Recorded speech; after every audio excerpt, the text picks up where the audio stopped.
everyone. How's it going? Let me know if you can hear me in the chat. I'm so excited to be talking about Spotify and creating a plan to grow your music. But let's make sure everything is working first. I see you, Daz. How's it going? Phoenix is here. What's up, Downtown Patriots? Good evening. Henrique is here. Henrique's already asking, will the stream be available after it's finished? Yes, it should be. How's it going? We're also streaming on Facebook, and I'm so glad to introduce you to my buddy Brandon. He's one of our playlisting experts, and he's going to be helping us today, fielding a lot of the playlist specific questions. But we're going to be doing a lot. I want to go over the complete song launch roadmap that I like to use as a guideline when promoting any song, any genre. This is kind of the overview of how digital marketing works for musicians today. And so with that, I want to just let you know that this is going to be kind of 50-50 teaching, but also fielding your questions because I want to hear from you and hear about what you guys are going through. And yeah, if you have any questions, just drop them in the chat. And I'm excited to begin. And really quick, Brandon, I don't want you to just be there silent. Why don't you just introduce yourself, give like the 10-second intro, and we'll begin today. But definitely want to make sure that everyone gets to know you as well. Awesome. Well, yeah, I'm Brandon. I run all the Spotify campaigns in IMA. We communicate with the curators, put together your guys' campaigns. So when your guys' order comes in, Ryan and I are the ones who deal with it directly. That's right. And so we want to do a few things today. First of all, field your questions about anything promotion-wise. It could be about playlists, it could be about ads. But more importantly, what we want to do is contextualize every bit and piece of what we're supposed to do as independent artists and kind of string it together in a timeline, give you a beginning, a middle, and an end. And bring some clarity to the whole music marketing thing, right? Because there's a lot of buzzwords, ads, playlists, whatever it is, right? But we need to be clear on what to do first, second, and third, and where everything fits in its place. And so with that, I am going to give you all a free gift today as well. So on the screen is my song launch roadmap. And this is what I'm going to use today. I spent a lot of time putting this together. And it really does a great job of pulling everything in a listed order. So if you want this, there's a link in the description below. You can download it, you can follow along, or you can follow along just by viewing the screen. But I know that with YouTube and video compression, it might be hard to read the text. So that's why I wanted to offer you guys a PDF version of everything we're going to cover today. So if you guys are ready, I'm ready. Feel free to start dropping your comments in. We are going to monitor the chat and pull up comments as we go with this cool feature. Hey, Marcelo, how's it going? Our moderator is in the house, so we're good. So number one, I really want to know this from you guys. Let me know if you've released a song before or if you're still yet to release your very first song on Spotify, because this is huge. If you're still prepping, I want to know, okay? But if you're someone that has a lot of music out already, then that kind of puts you in a different spot. So drop in the chat, let me know where you're at. Maybe you're someone who has released multiple tunes before. Maybe you're someone who's just getting ready and, still working in the studio and that kind of thing, So let me know. But the first thing you need to do is get a fully mixed, mastered recording, okay? This needs to be high quality, and maybe you're doing it yourself. Scott says still prepping. Maybe you need to hire someone. Mark says done a bunch. Just released my second track. Nice. So Scott, I want to speak to you really quick because you're someone that's still prepping, okay? If you need help, I recommend you get it, okay? And there's a great website called soundbetter.com where you can hire a producer, you can hire a mix engineer, a mastering engineer, right? Don't be limited by whatever you haven't figured out yet. And I'm someone who records at home, right? I'm speaking from experience. It took me a long time to learn recording. I actually got my degree in music and tacked on a lot of recording classes, right? So it took me years to learn the way to master and mix and all that stuff, right? So if you are a beginner in the whole kind of audio engineering space, I say get help from people who have already learned this stuff, right? That's your shortcut to more releases. It's your shortcut to moving forward quicker. Okay. Mark says, done a bunch. Sean says, I released one song on Spotify. Hey, congratulations. About an hour's worth of music. That's impressive. And Manny says, I'm releasing my third track January 2023. Congratulations once again. So if you are someone who has released a lot of music, then this is going to be perfect for you. Okay. This is going to be perfect for preparing your next releases, or perhaps you need to go back and you need to figure out what comes next. And for a lot of artists, the next thing is to build your electronic press kit, also known as an EPK. How many of you guys have heard of an EPK before? And actually, type in the chat if you've built one or if that's something that you skipped. And let me know. It's pretty important to build this. It's not like dire, but I want to know how many of you guys have done it. I do it for every single release, and there's a really particular reason for this. Marty says, but it's not cheap on Sound Better. Good's not cheap usually. George says, yes, built one. Nice. Not specifically. It's okay. I'm going to cover this really quick. Need to build the EPK. Love it, Alice. Good to see you. Manny says, I built one and failed miserably. Jazz music does not sell well. It's okay. We're going to cover that. Bandzoogle does it, but I don't have one yet. It's okay. So here's the point of the EPK. Yes, have one. Haven't really used it. Here, let me speak to this really quick. So when I'm preparing a song launch, there's a lot of prep that goes in, okay?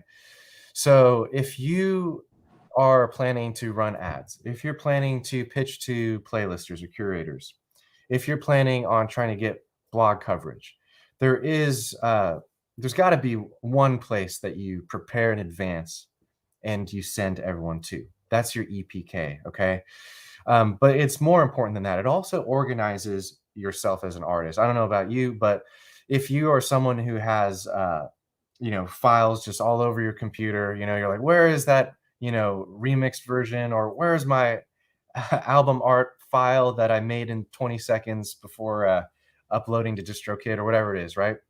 If you're someone like that, creating your EPK is a public page, but it's also a very useful private archive of your release, right? You should be able to upload your album artwork in its full resolution, okay?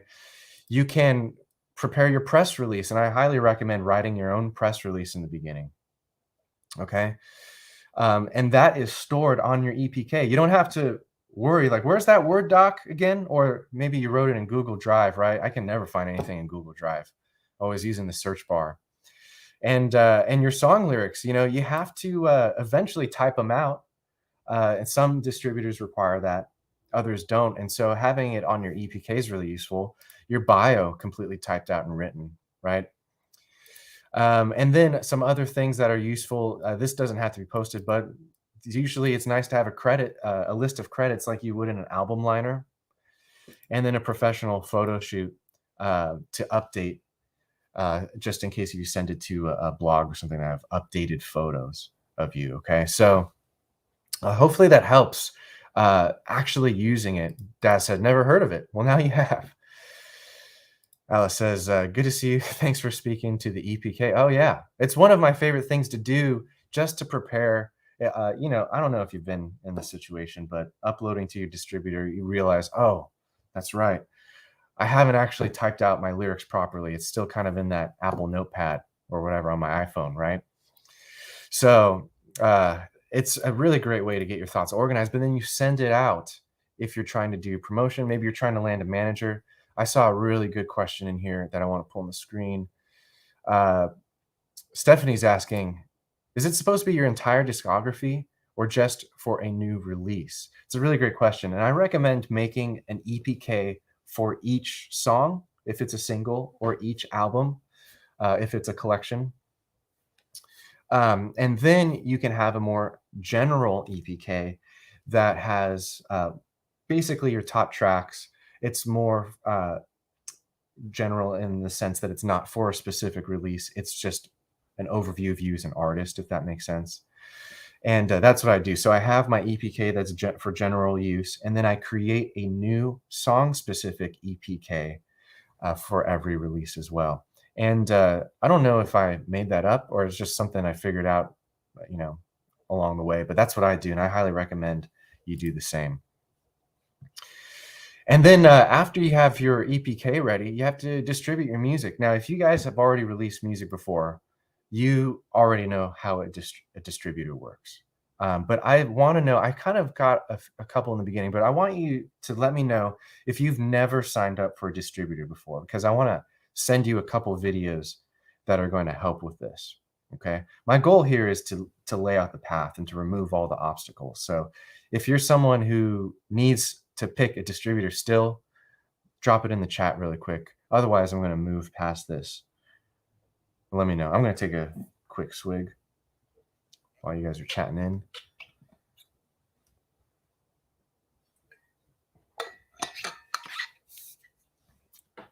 Daz says, I'm on TuneCore. Nice. That's a good one. That's a good one. Anyone else? Well, we'll move on then. But there's a couple of things to know. Each distributor has a different pricing model, okay? So TuneCore, they used to be a subscription where you pay per song. They just revamped the pricing model, which is huge. So now you get unlimited releases for one yearly rate, which is a big difference rather than paying per song. A couple says, I use Lander. Eric uses Lander. One of my favorite distributors, by the way. Greg uses Lander as well. Sean says, I use DistroKid. Nice. The Orchard. Lucky you. Selecto hits. That one sounds fun. Scott says DistroKid once again. Sean, do you like DistroKid? Sean, you got called out. You got to answer now. So here's a list of some of my favorites. CD Baby, DistroKid, Lander, TuneCore, Symphonic Distribution. I think you have to apply to them now. SoundCloud Repost, one of the coolest new ones. AWOL Distribution, that's my distributor. Okay. Once you're on a distributor, you then need to think about those royalties that you're going to generate through the use of your music. Okay. I have tons of videos on music royalties. Plus, if you click the link in the description, and let me know if that link is working. Okay. But if you click that link in the description, you're going to get this document I'm working through, okay? This is a useful checklist that I want you guys to have. And then inside this very same portal, you're going to get even more stuff, okay? You're going to get my essential music industry contracts. You're going to get a Spotify playlist game plan, my music royalty collection guide, which is why I'm going to just skim over music royalties because it's all in here. The music royalty collection ebook. And there's a couple of useful additional documents in addition to the song launch roadmap that we're going through today. But let me know if that link is working. I want to make sure you guys are getting this, because this is where I want to get to. Once your music is out and you're registered and you're receiving royalties, it's time to build your marketing team. Okay, guys? So this is where I want to start having a discussion with you guys. All right, what have you guys done so far to market your music? What are you currently planning, working through? What are you thinking about doing? Okay. And there's 3 overall categories that I've identified. Okay. Because music marketing, it can be really overwhelming. So I like thinking of it simply. First, there's these 3 categories. There's Spotify, right? Growing your Spotify, arguably one of the most important streaming platforms, right? Next, there is direct advertising, mostly through Facebook Ads Manager, okay? Direct advertising is actually a huge category. That can include your mailing list. Let me know if you guys have mailing lists. That can include posting organic content. And then the third category is in the blogging / PR / radio plugging, right? There's that third category. Okay. In my opinion, and I'm gonna bring Brandon into this discussion a little bit. In my opinion, there's not much overlap between these three, right? Playlists have a very specific purpose, right? Facebook ads, direct advertising, your mailing list, being able to have one-on-one direct communication with your fans. It's a very different thing, right? And then PR, getting publicity, getting in blogs, publications, radio. It's a very different thing once again. So I want to know what you guys are doing. And let's just open this up. This is just going to be a fun conversation between us. Drop everything you're doing right now in the chat. We're just here to help you. And let's see who. So, ooh, we got some good comments.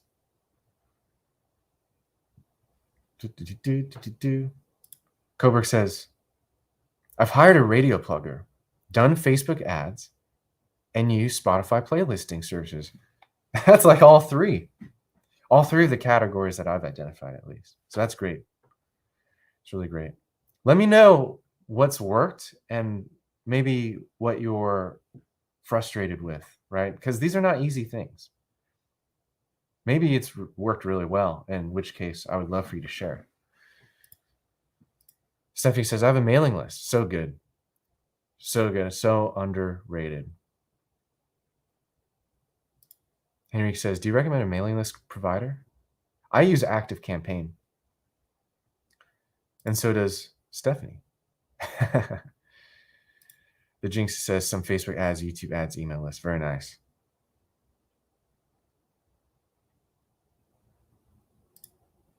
Manny says, I'm using your playlist placement from IMA. Awesome. So glad to have you, Manny. And we're here to answer any questions you have about that, by the way. IMA Spotify growth course. So good. That's our course specifically focusing on direct advertising. That's that second category. Powerful stuff. Manny says, work great on my last song, by the way. So good. So glad to hear that. We got another. Sean, I use your playlisting service. Watch your video about making a website. Made one to capture emails. You're really doing it, man. That's covering a lot of bases.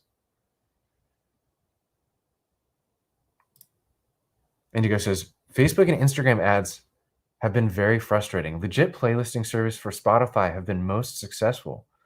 That's really interesting.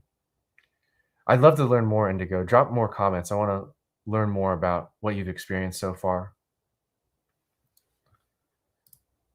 Sean says, I want to start doing Facebook ads. Sean, in January, I think you're on the list. If you're not on the mailing list, definitely get on, because in January we're going to open the doors to our program that's going to teach you how to do that.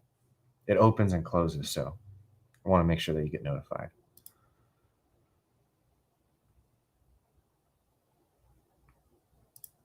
Mark's saying, can you talk about when self-releasing your stuff that you can disqualify yourself from getting signed even by an indie label? That's not necessarily true, Mark. If someone wants to sign you, there are documents that reassign publishing and all that good stuff. So if if a good music lawyer is involved, anything's possible.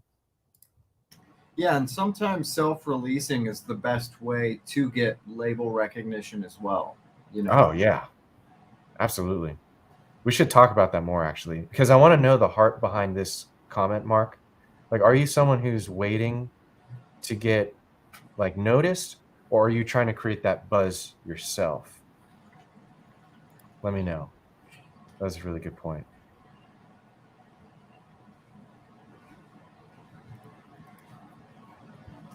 Stephanie says, I've never done YouTube ads. Would love to learn that. YouTube ads are tricky.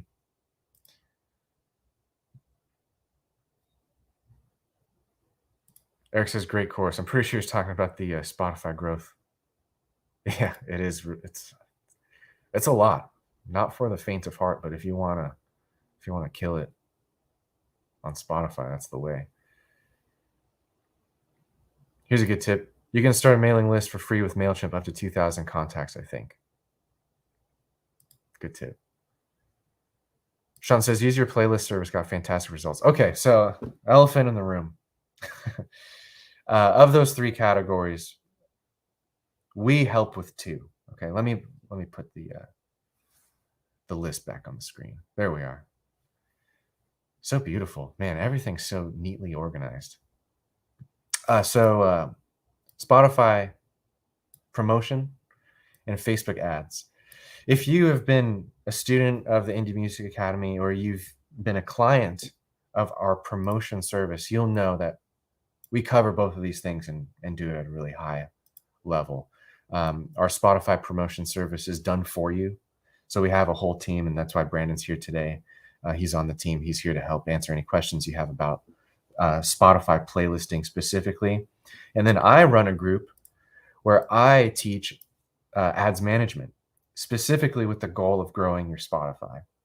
And right now I'm teaching a cohort of 100 artists, and we're all working through it together. We're building campaigns together that all mirror each other, and we're sharing our results.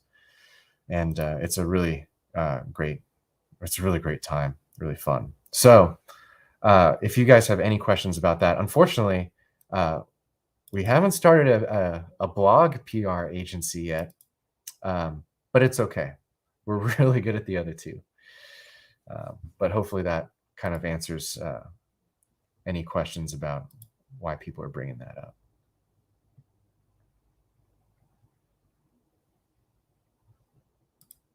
Marcel says the only risk of only using playlists to promote your music is that you grow your stream count, but not your follower count. Yeah, he's right. It does grow a lot more slowly compared to the stream count.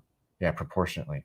That's where, of course, like Spotify growth formula is handy. Yeah, he's talking about the ads, of course. Exactly. Good point. Yeah. That's actually a good point that you could probably speak to this a lot better than me, Brandon, but Spotify playlisting, it's more than just the streams too. It's about collecting data, right? Right. Yeah. I mean, Ryan, you have a really good way of explaining, the different profiles. But Spotify will essentially, count each stream as a different data point. So where that person is from, what type of music they regularly listen to, and even if they're connected through Facebook, which a lot of people who use Spotify are, they'll take what their friends are also listening to that also have Spotify accounts. So every stream that you get acts as a data point for the Spotify algorithmic playlists like Discover Weekly or New Music Friday or something like that, Release Radar.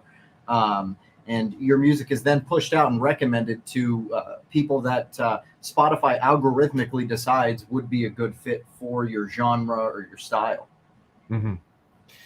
Yeah, I think I described this to a subscriber one way in an email. It's almost like building a web of connections, right? I mean, that's how we visualize data points anyways, right? So if someone listens to your song, they've listened to a bunch of other songs too, right? And so their listener profile, kind of in the same way that you have an artist profile, right? Their listener profile has data on everything they've ever listened to, right? And the more people that listen to your song, they're contributing their data onto your artist profile. And that's how Spotify starts to understand and chew on your songs a bit better and understand exactly what type of listener your music needs. So, and that's where the algorithm comes in, because there's like the Spotify radio algorithm, which is the one that triggered for my music. There's a bunch of them. There's Release Radar that happens around release time. There's Discover Weekly. All of that stuff is algorithmically based. So that means you need data for the algorithm to chew on. So it's fairly similar to what I tell my Facebook ad students, is that a lot of times the very first ad you run is not necessarily to complete the goal, right? Because the goal of Spotify growth or whatever it is, that's the ultimate goal. But the first ad that you run, it might have the only purpose of just collecting data and learning about your audience, right? And warming up your Facebook ads account, because if you run ads for the first time and you don't warm up your account, you could actually get flagged and banned by Facebook, which is a big bummer. Sean says, I'm on the list and we'll be signing up for the course by second release. Awesome. Sounds good, Sean. Nelson says, I've done IMA Spotify playlisting and you grew my Spotify. Both, and Spotify play. Wait, sorry, I can't read. I need glasses. Both with good results. Oh, thanks, Allison. I've also had a couple of successes from Submit Hub. That's really good, really good. Jeff is saying, I just put my record out earlier this year. I was pumped, as you can imagine. Yeah, I'm pumped for you, especially a record. That's good. That's a lot of tracks. Had a hospice family member. It took some time. Now I want to start marketing. Just new to that aspect. Well, Jeff, drop your questions in. If you just joined in late, we did do steps 1 through 5. But if you missed it, in the description below, there should be a link that gives you a copy of this download here. Okay, all of this that I'm working through is in a cool downloadable map, and if you want to read through, catch up later, whatever you want to do, yeah, that's there for you, totally free. You just click the link and then you let me know what email to email it to.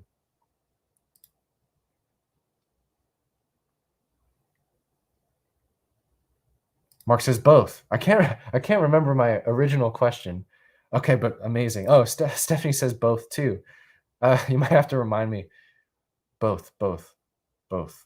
I can't remember what both was. Probably playlists and Facebook ads. Yeah. Oh, excellent. Thanks for jogging my memory.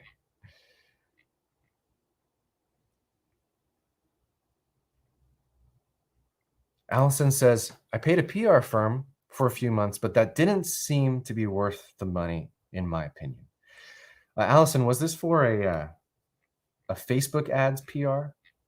Because usually what happens is that, they throw you in some templates, and it's the same templates that they use for their chiropractors and their dentist clients and stuff like that. And so it's not necessarily a music first approach. It can work, don't get me wrong, but I'm sorry it didn't work out though.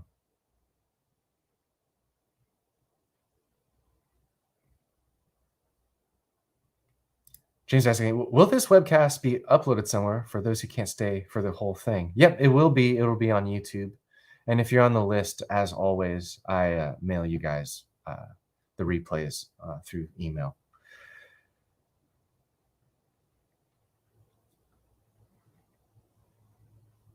Jim says, I'm taking the Facebook ads class and it's incredible. Ryan walks you through each step. How much did I pay you again, Jim? I'm just joking. Ryan walks you through each step, and the viewer numbers we're getting are the highest we've ever gotten. I appreciate that, Jim. That's awesome. Thanks for sharing. Jim is giving me FOMO. I look forward to it. Yeah, so one thing, I already said this, but in January, we're going to start the next cohort. It's really fun to be starting and working through it together. This is really the first thing that I've done like this, and it's I'm so excited for doing it again like this. It's definitely fun. A lot of camaraderie.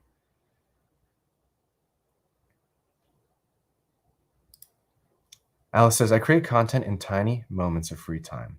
Yeah, preach. I built a Bandzoogle website, one Spotify promotion for Ryan. My big thrill was that my folk dance is on a random stranger's playlist, no promotion. Yeah, that's awesome. And a huge side effect too of, pitching to playlisters, running ads, and even organic content like you mentioned, is that all of it has a spillover effect. Okay. Actually, Brandon, you can talk to this too. What I've found is that if your music really resonates, it's going to snowball. Okay. You get on one playlist, and by the end of the month, you'll find that 200, 300 people have not only hearted your song, but dragged your song into their own personal playlists. And so what's showing up in your Spotify analytics is not that one playlist ad, but it's hundreds of playlist ads. And remember, each user has data as well. In fact, Brandon, take over, and I'm going to pull up a screen share showing exactly what that looks like. Yeah, I mean that's where the real value comes from when it comes to Spotify promotion. I was just speaking with one of our artists about a week ago, and they were asking about royalties and how it makes sense and how it all adds up. The ROI isn't directly on top of the campaign. The ROI comes after, like what Ryan said, the snowball effect. Multiple people adding you to their playlist over the course of a year of campaigns, and now you're getting a couple of streams a day from 150 different people. And those people are kind of locked into your ecosystem as well. If they're following you and they've added your music to your playlist, well, now you've got a fan base to push new music out for. Absolutely. Let me pull this up on the screen. So I'm just going to share my own Spotify for artists. For some reason, I'm getting this. We're still gathering your data. That's weird. I've never seen that before. But just really quick, let me know if this is clear on your end. I could zoom in a couple more. There we go. Ooh, that's huge. Okay, cool. So you can see I'm on a couple of algorithmic playlists, the radio algorithm, as I mentioned. I just released a new song, so release radar is starting to kick in for my song Broken. But in this other tab, oh, and there's a couple of other playlists down here. But in this other tab, I want to show you this because look at the playlist ads right here. Almost 1,000 playlist ads just in the last month. And that's not from like Submit Hub, for example, right? This is what I would consider like a user dragging their song into a playlist, and then Spotify is starting to count that. It's just as good as a save. Stream for listener ratio is actually that's really good for playlists. And so that's exactly what I'm talking about. Like getting this number, this is almost like a second metric for saves because they have two options. They can either click the heart button or they can drag it in and do their own organization, like songs I like to fall asleep to, songs I like to cook to, or whatever. Those are the most boring playlist names ever, but you get the idea. But I'd follow them. dude, songs I like to fall asleep while cooking to. Allison says she's doing blog placements and write-ups. Nice. Very good. Oh, Mark answered. He's looking to get signed and self-promote. Well, yeah, that's really good.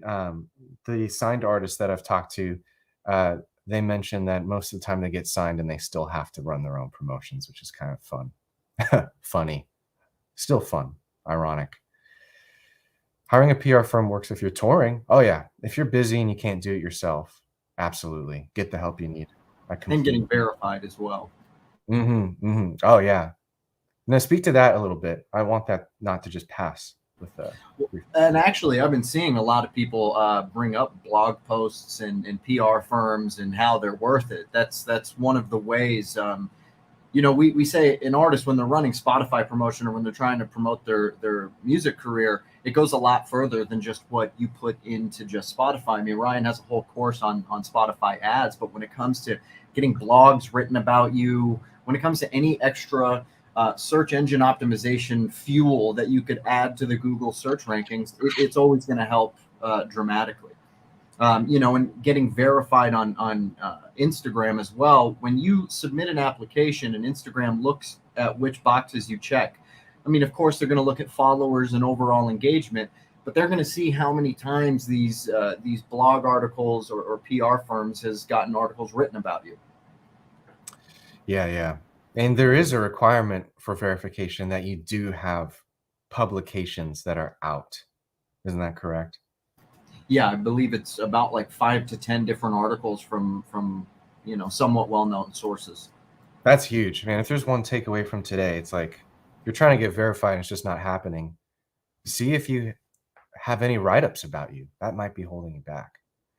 So that's really good, Phoenix. Thanks.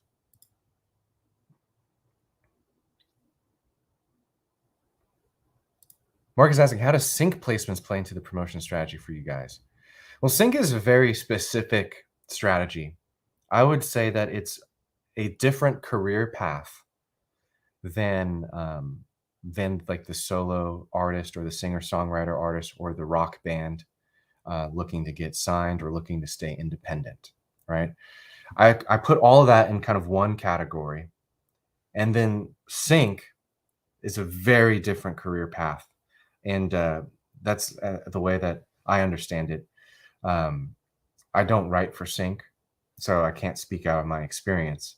However, if you want sync placements, you need to basically become a production musician, right? You need to know, what program music is. You need to create the beats and the jingles and submit them to the libraries, right? And if you are a songwriter trying to do sync, well, that's even harder. And you most likely need to find a publisher that uh, focuses specifically on film.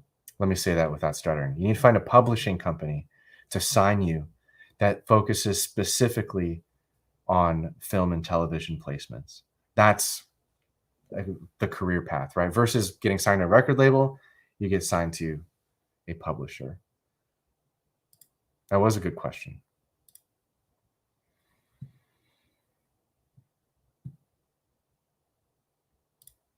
Jim says doing Facebook ads directing to a page with a Spotify link, but almost nobody continues to Spotify. Guessing it's mostly bots. Yeah, I'd have to know what your campaign setup is looking like, Jim. But usually, if you just dive into an ad or if you boost a post, if you do basically anything in a vacuum that's not leading up to that campaign goal. Earlier, I mentioned warming up your ad account. That's just one thing on the checklist. You need to warm up or season your Facebook pixel, right? You need to create your custom audiences in the background so that they're actually useful when you're targeting, right? So there's a lot more than just, throwing money at the problem and hitting go. And so I really would have to see, but just as a general statement, if you're throwing together a traffic campaign or a boosted post or an engagement campaign just out of the blue, I would predict that it's probably not going to accomplish the goal because there's so much more that needs to happen to lead up to a successful ad campaign.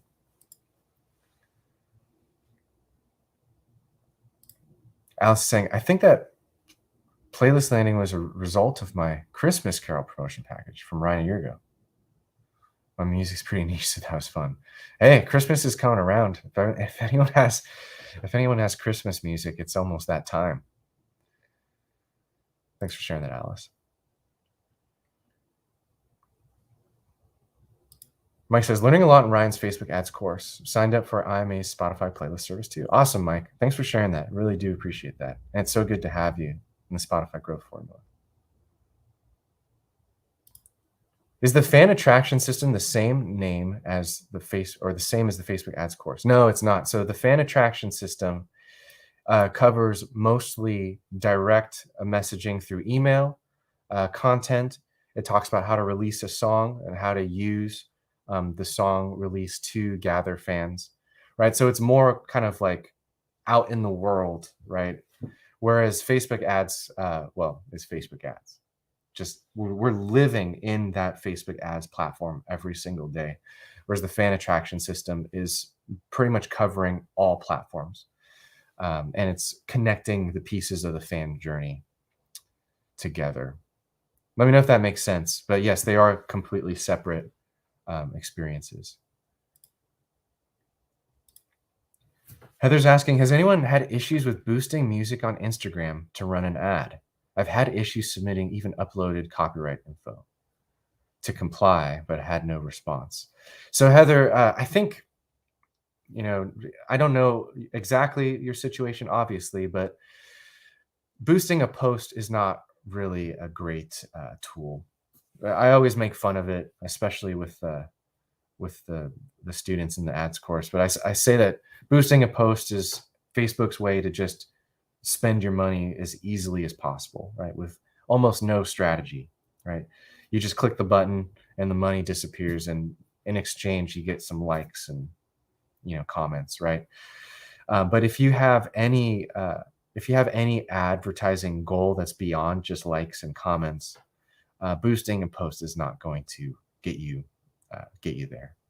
Boosting a post is more, yeah, it's Facebook's scheme for just taking the money of people who don't know what they're doing, really. So I would suggest to everyone, don't click that boost button.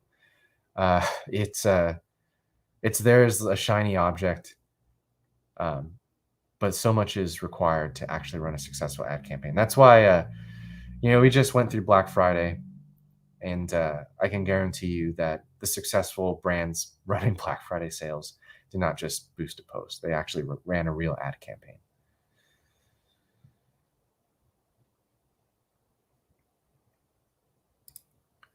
Rosso is asking, can't you submit your music to the sync catalogs? Yes, there are some sync catalogs that you can submit your music to.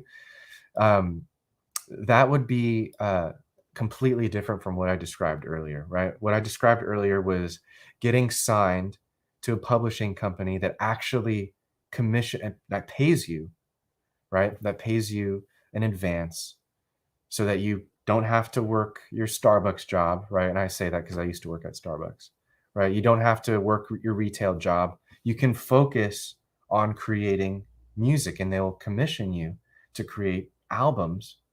And that publishing company will then use their industry connections to land you that spot in the Chase Bank commercial, or to land you that spot at the end of the TV show where the credits are rolling and there's that song, right? That's what I'm talking about. Submitting your music to the free sync catalogs, that is a numbers game. Whatever that is, Audio Jungle, what are the other ones? Premiumbeats.com, right? That's almost like it's like uploading it to the big bag of songs, and hopefully someone discovers you, right? And it has its own algorithm for being on the front page too. So I'd say that they're completely different.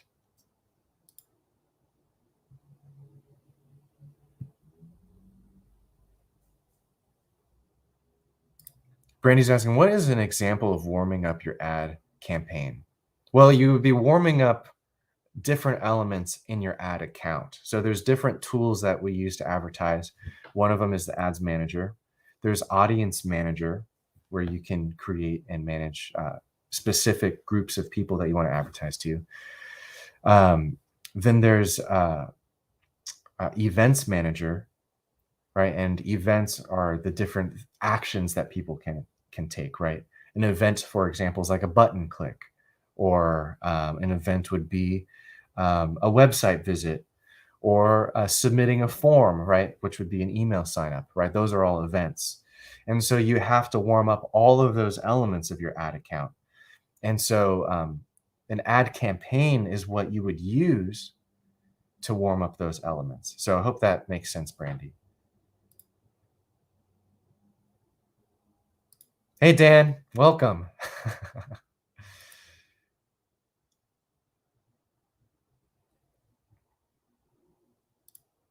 Hey, thanks for this broadcast. Hey, you're so welcome. Hope it's helping.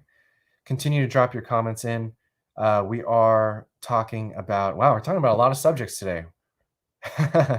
We're talking about how to build a marketing plan. We're talking about Spotify playlists. We're talking about Facebook ads to grow your Spotify. We're talking about sync licensing and sync placements. We're talking about hiring PR firms. You guys are awesome. Keep the I love the side combos too.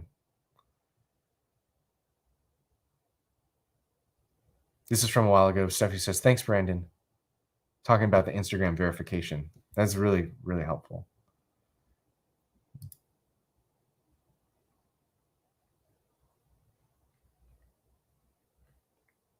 Looks like I'm behind a little bit on the comments.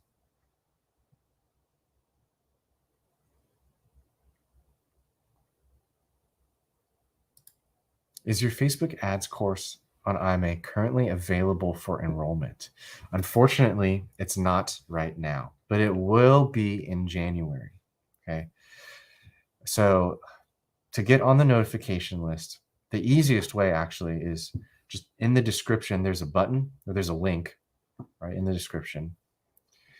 And the link is to actually, it's to get this guide right here. the guide that we've been working through. It's called the Song Launch Roadmap. I want to give this to you. It's probably hard to read on your screen, but grabbing this document will also put you on the mailing list, and that's the best way to hear about if the Facebook ads course is opening up.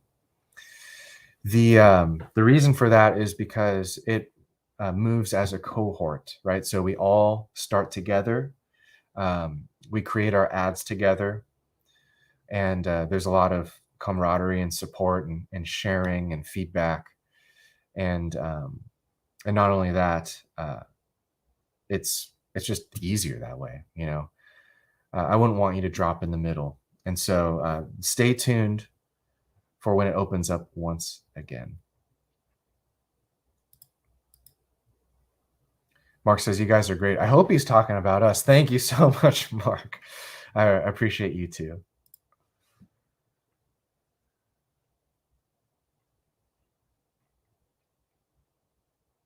Manny's asking, does IMA pitch songs to publishing companies too? No, we don't, Manny. And that's because that would be primarily the job of a manager. Okay, so if you are looking to get signed to a publishing company, your manager would have to set that up for you. Oops, sorry, I took your comment off the screen. That would involve, going to, depending on the publisher, right? Going to events, right? Shaking hands, meeting important people, maybe the owner, the talent scout, right? You might actually need to be in that city that the publishing company operates. Maybe you don't, maybe there can be some kind of digital meeting, especially for film and television composing. It's different because you're not necessarily needing to play out at the bars. You know what I mean? So when you're looking for a manager, that would be something to bring up. Hey, this is my goal. This is what I want to do. Hope that helps, Manny.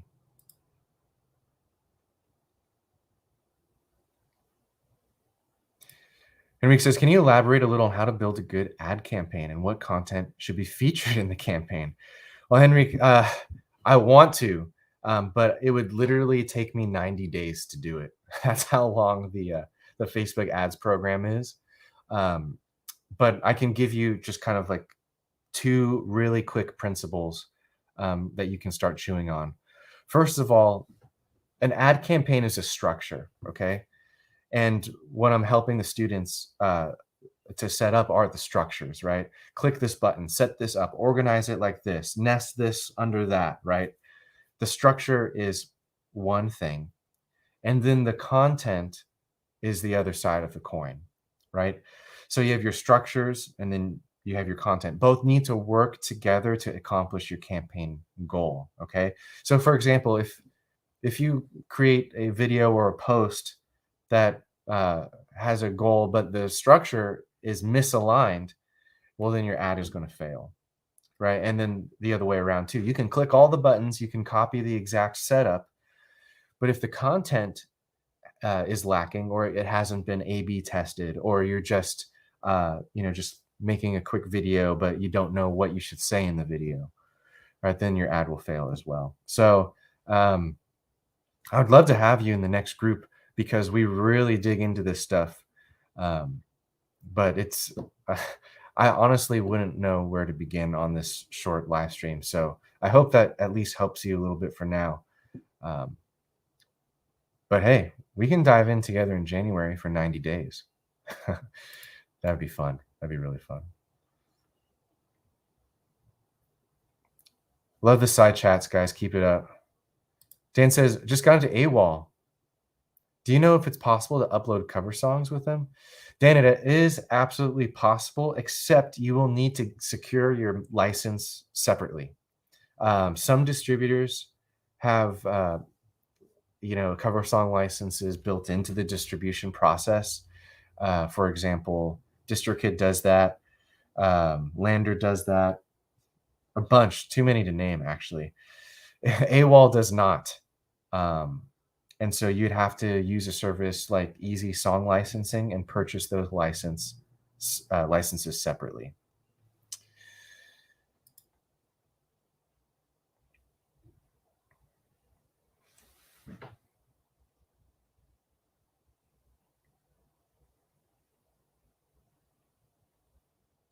Sean is asking, how long should a Facebook ad with video content be? 15 seconds, 30 seconds? It really depends on the. Whew, man, these questions are deeper than you guys think. It really depends on your goal. Okay. If you are trying to get the click, probably shorter. If you're trying to collect data and build like a really killer audience so that your future ads can be better, probably longer. How long does it take to get your point across? Probably medium. I don't know. There's no right answer. It's the answer is it needs to be the right length for the job. So I don't know. Sorry, it's not. My answers are not helpful in a vacuum. I'm trying my best.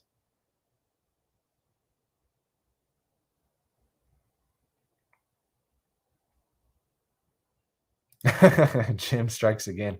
A song we posted a week ago as part of the Facebook ads course. Just went over 20,000 views, 550 plus likes at the time of this call. Again, not getting paid by Ryan, but the course is great and really working. Thanks, Jim. I really appreciate that. Yeah. Hashtag not sponsored.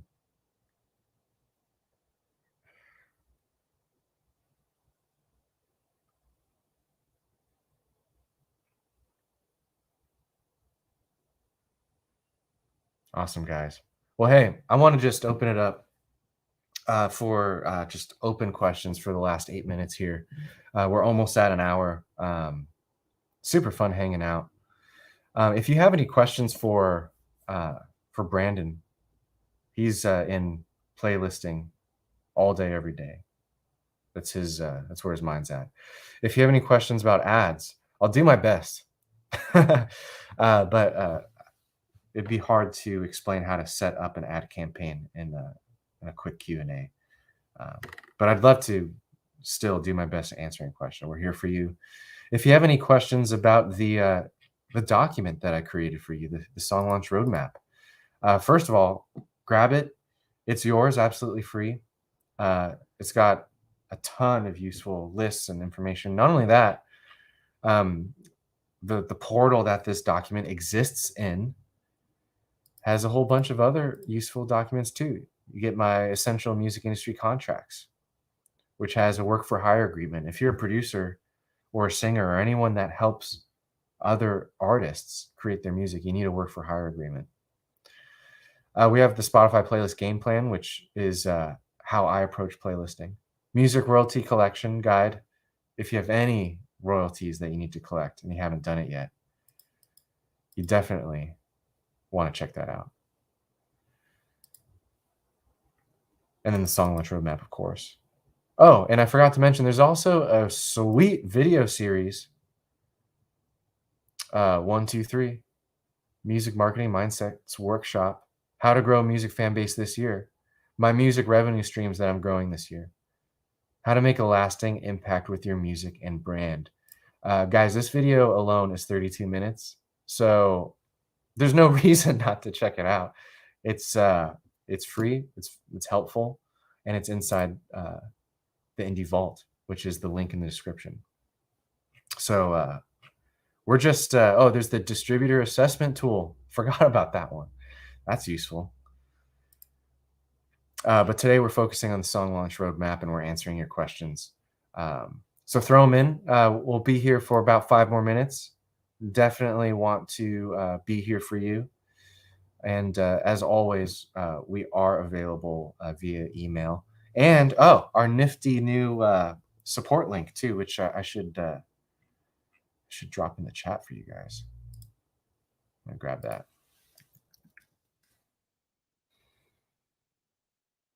Here it is. If you guys have any questions at all.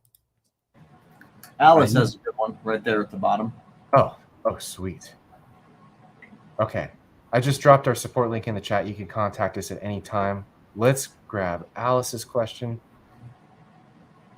A quick question about pitching your own music to Spotify. You can't be a featured artist, right? So there's 2 ways to list artists on Spotify. And this is a little bit confusing. I personally need to reference this every time I have a featured artist. In fact, let me pull it up because there's a really great blog post that AWOL posted on this.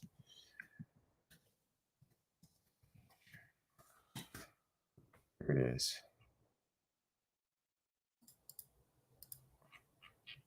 Nope, that was not it. Let me find it.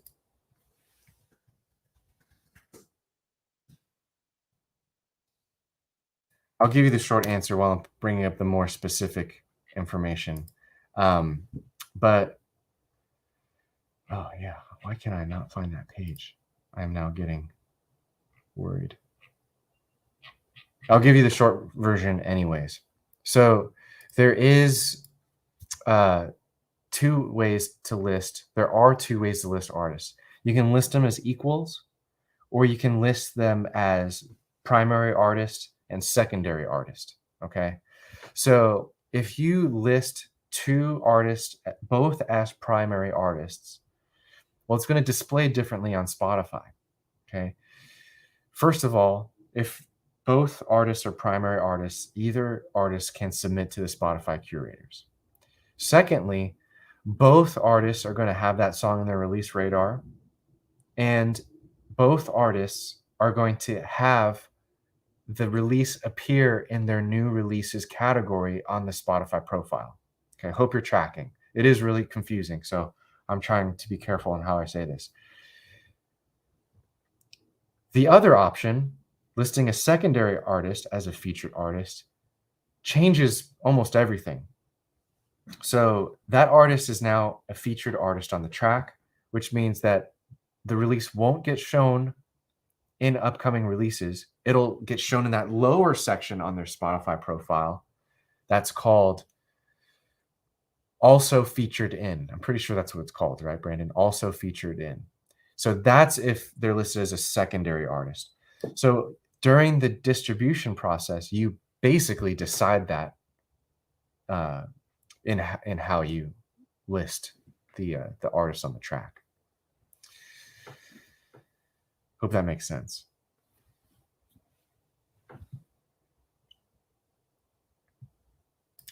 Ooh, I love rumors. I heard recently that you need to submit a song to Spotify editorial playlist 90 days in advance, not the 4 to 6 weeks they recommend. Any truth to that rumor? I've not heard of that. Have you heard that at all, Brandon? No, I've seen songs get picked up by editorials. I mean, 6 to 8 months after the song has been out. I mean, those are kind of sporadic. I think when they say 4 to 6 weeks, that's just best practice. Okay. Yeah, that's a really good point, because just because you follow the 4 to 6 week buffer period before your song releases, that doesn't mean you're going to get picked up on the first day of release. Like, there's no guarantee of that at all. So I'd say that as long as you follow the rules, yeah, it's still very random. Anything can happen, right? So it's an interesting question. Yeah. I'm trying to think, like, the biggest variable, and I mentioned this too on a stream we did, I think a month ago, 2 months ago, maybe. I think the biggest variable for Spotify editorials is probably, like, as of this recording right now, is probably how active you are on Reels and TikTok. That's probably the biggest variable. Don't you think, Brandon? Definitely one of them. I know that overall monthly listeners and how many people are consistently on your Spotify and not just through singular campaigns has something to do with it as well. Yeah. So just having traction. It's just that generic word, traction. Yeah, it's just being good. Being good at everything. No, I'm just joking. Dan has an interesting question. What about hometown? What about the hometown option? An artist-based location on the Spotify pitching process. Does it affect where your song goes for pitching? That's a really interesting question, Dan. I think I know what you're saying, and I would say that there's really no geo-targeting capabilities at all when it comes to Spotify. Spotify is not like Facebook ads where you can like select a city and select a demographic, right? Completely different on Facebook. I would view Spotify as a global app. I mean, that's what it is. Spotify, you can Google it right now. Like, what are the biggest Spotify countries? And you're going to see countries from all around the world. And so I would think of it like this. Since Spotify is a global app with a global listener base, you should probably have a global marketing approach, right? Whereas your marketing approach, if you're trying to, if you're trying to advertise for a local gig at the local pub, well, that's not going to be global at all because it needs to fit, right? It needs to fit the destination. So if you do have to market to your hometown, I mean, there's way more targeting in other forms of marketing, if that makes sense. Really good questions. All right, I'm going to take 2 more, I think. 2 more, and then we got to run. Sean's asking, is it okay to do multiple Spotify playlist promotions for the same song? Absolutely. Yeah. There's no reason. There's no reason not to. It's more visibility. It's more streams, more data points. The only reason not to, I would say, is just if you're not having a balanced approach. That's still important, but the idea of doing multiple on the same song has literally no downside.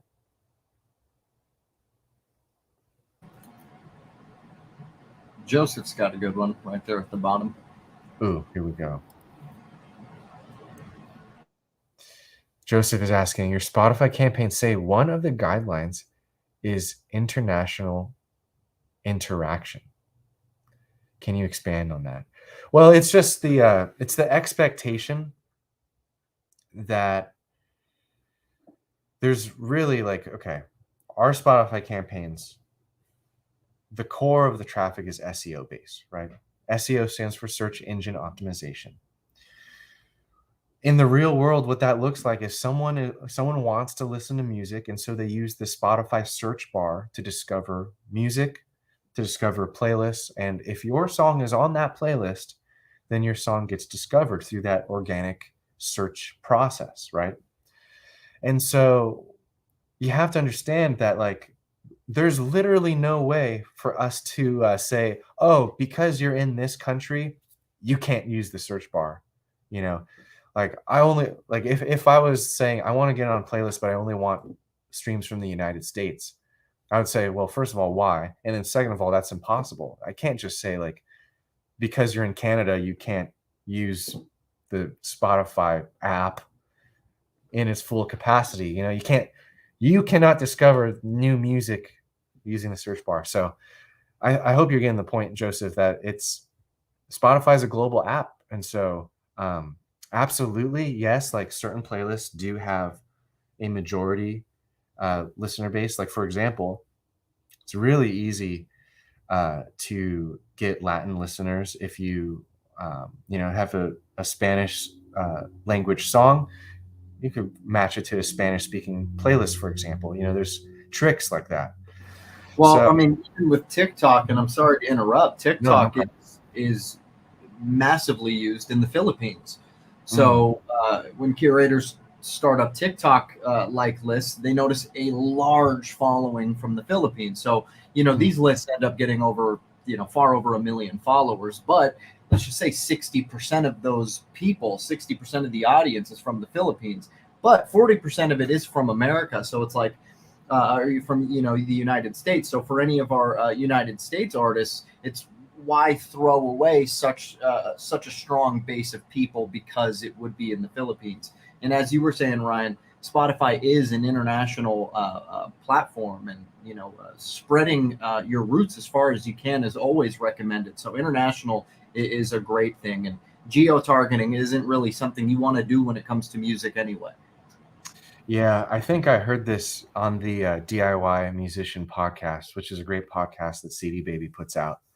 But like, it was a really great way of putting it. I want to give credit where credit's due. With a platform like Spotify, that is a global app, you actually have the unique opportunity of using that to your advantage, right? So every artist is concerned with local traction. Of course, yes, that's always true, right? We want to be a hometown hero. We want to, be known in our own country. Yes, that's absolutely true. However, we can use the global reach of Spotify to spur on engagement at a discount, right? We can spur on engagement and all ships will rise with the tide, right? If your audience is growing on Spotify and you start triggering algorithms, right? You get recommended in the radio, right? All these good things start happening, right? Those benefits are going to spill over into your home country and your hometown too. And so I really like the way they put that because it's almost like the opposite mindset that we approach it at default, right? We approach the little mindset and then we think bigger later. But Spotify is actually the reverse. We want to think global because we can get a lot of listeners from a variety of countries, and we can use that traction to our benefit. So hopefully that makes sense. And actually, yeah, Joseph said, "Gotcha, thank you." Just put a song in last night and was going over your vetting process. But yeah, appreciate it, Joseph. All right. Hey, super appreciate you guys hanging out with us for an hour. I know that it was fun for me. I hope it was fun for you. Dan says, thanks, guys. Great job. Awesome, Ryan Brandon, superstars. Thank you for rooting for us. Always. Yeah, you got it. Thanks for hanging out. Thanks, Sean. Thanks so much for the good questions. Hey, I want to do this again. The best way to stay up to date on everything that's happening is to just click that link in the description. You're going to get all the free stuff, but you're also going to be on the notification list. And I send out, reminders for streams like this and any other events that are going on. So I definitely want to get you guys plugged in and involved. Also, subscribe to this channel and hit the notification bell to get notified when we go live in the future or if any videos are released. So I hope this was super, super helpful. I enjoyed it. Thanks to Brandon as well for lending his expertise. And with that, take care, everyone, and I'll see you guys on the next stream. Bye, everybody. Thank you. See ya. Take care.